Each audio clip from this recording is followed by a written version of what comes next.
Feeling sa inyong lahat. Siguro po napapansin ninyo na medyo iba-iba ang age range namin at saka size. Merong isa dito, ang pinakabunso namin. Yan.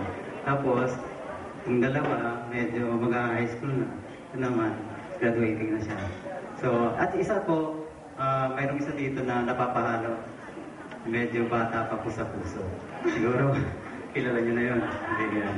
Batang puso, batang sa isip. Yan. So, diba girls? Agree po kayo doon? Yes. Sa larangan po ng musika, pantay-pantay po lahat yan. Wala pong matanda, wala pong bata. Basta musika pinag-usapan. Tama ko si Kuya Roy, mga kaibigan. Basta musikahan, walang bata, wala rin namang matanda. Wala rin babae, wala rin namang lalaki. Kasi dyan po tayo lahat nagkakaisa. Sa musika nga po, wala pagtitipon na walang musika katulad na lang sa simbahan. Saan pa ba? Saan pa ba? Sa hard rock? Sa eskwelahan? Sa opisina? Kahit na di ba sa mga rally ng eleksyon, di ba walang musika? Ay, hindi pwedeng mawala yung musika. So, ito talaga natin ng musika, no? Yan. At yun din po ang dahilan kung bakit kami nagkikita-kita sa Center for Pop Music Philippines. Ang katunayan po niyan, hindi po talaga kami magkakakilala. Balak lang po namin mag-training. Aba, akalain kong magpo-concert pa kami at sa hard rock pa. Ang buhay nga naman, di ba, pag siniswerte. Alam niyo yun? Kaya nga po, ang gabi nito ay kakaiba. Kumbaga sa halo-halo, espesyal. Pulang cherry pa sa ibabaw, di ba? Kaya nga po, nagpapasalamat kami sa inyong lahat dahil napaula kanyong aming paanyaya. Tingin na lang, kung hindi kayo nakapunta rito, sino naman nakakasala namin, hindi ba? Para naman kaming kawawa dito. Sandali lang, Lena. Ba't naman tayo magiging kawawa dahil hindi sila makakarating? Saan naman sila pupunta sa gantong oras? Magsisine. Hoy, mag-aasal sa mall ngayon, ano? Ano, sa bahay lang sila? Nakakatamad yun. Ano, magtatrabaho? Mag-deal ba sila? Aba, kailangan din nila ng break. Dito sa hard rock, tsak, enjoy sila. Sila ang kawawa kung hindi sila makakarating. Dahil hindi nila tayo mapapanood at marinig. Pumunta na tayo. Karay na, di ba? Ang mahalaga, Janelle, ayan, nandito na sila. Dami-dami nga. Marami, mga kaibigan natin, mga kakilala natin. Nandito tayo, nandiyan sila, so kumpleto ng lahat.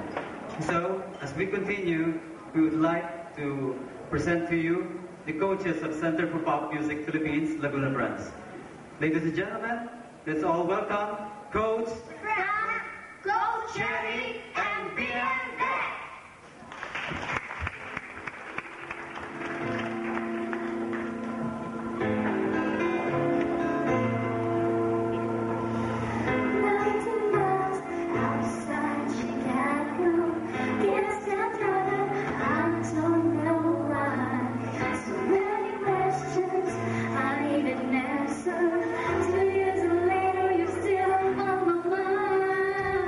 Whatever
Just one question.